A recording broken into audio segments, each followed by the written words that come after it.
సాధారణంగా వధువును పూలతో అలంకరించిన వాహనంలో తీసుకొస్తారు. బాజా భజంత్రీల మధ్య సందడిగా ఊరేగింపుతో పెళ్లి మండపానికి తీసుకెళ్తుంటారు. కానీ ఓ వధువుకు మాత్రం ఎక్కడా లేని కష్టం వచ్చి పడింది. పెళ్లి కోసం ఆమె కిలోమీటర్లు నడిచి వెళ్లాల్సి వచ్చింది. ఎందుకో ఏంటో మీరే చూడండి.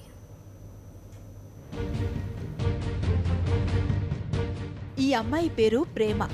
బెంగళూరుకు చెందిన ఈ కామర్స్ పట్టభద్రురాలికి తమిళనాడుకు చెందిన అబ్బాయితో పెళ్లి నిశ్చయమైంది. ఇద్దరివి వేరువేరు రాష్ట్రాలు కావడంతో రెండు కుటుంబాల్లో కాస్త టెన్షన్ ఏర్పడింది. అదే ఉంది, ఈ కాలంలో దేశాలు దాటిపోయి మరీ పెళ్లిళ్ళు చేసుకుంటున్నారు.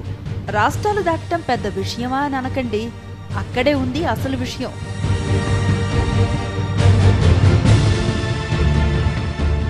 తమిళనాడు అబ్బాయితో పెళ్లి నిర్ణయించిన ప్రేమ తల్లిదండ్రులు ముహూర్తం కూడా ఖరారు చేశారు.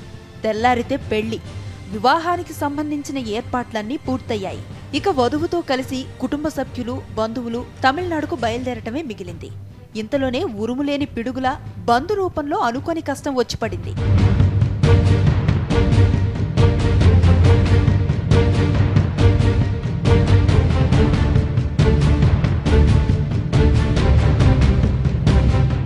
కావేరీ జలాల వివాదం తమిళనాడు, కర్ణాటకల మధ్య చిచ్చురేపింది.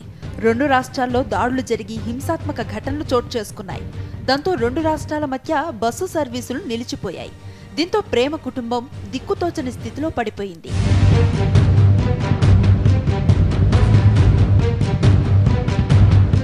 ఓవైపు ముహూర్తం దగ్గర పడుతోంది, మరోవైపు వరుడు ఇంటి నుంచి ఫోన్ కాల్స్.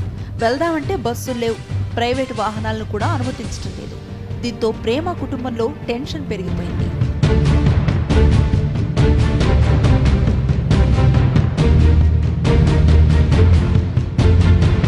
ఇలాంటి పరిస్థితుల్లో ప్రేమ షాకింగ్ డెసిషన్ను తీసుకుంది. పెళ్లి వేదికకు నడుచుకుంటూ వెళ్లాలని నిర్ణయించుకుంది. పట్టు వస్త్రాలు ధరించి వరుడు ఇంటికి బయలుదేరింది.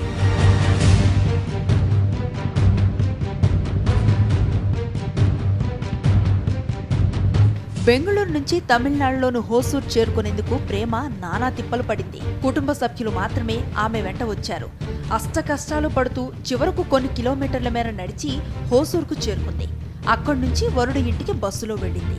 ఈ రోజును తాను జీవితంలో మరిచిపోలేనని ప్రేమ చెబుతోంది. పెళ్లి వేడుకలో ఉండే సంతోషాన్ని కోల్పోయానని ఆవేదనను వ్యక్తం చేసింది. రెండు రాష్ట్రాలు నీటి కోసం గొడవ పడటం సరికాదన్న ప్రేమ, మనమంతా భారతీయులమని, ఒకరి సమస్యలను మరొకరు అర్థం చేసుకోవాలని హితవు పలికింది.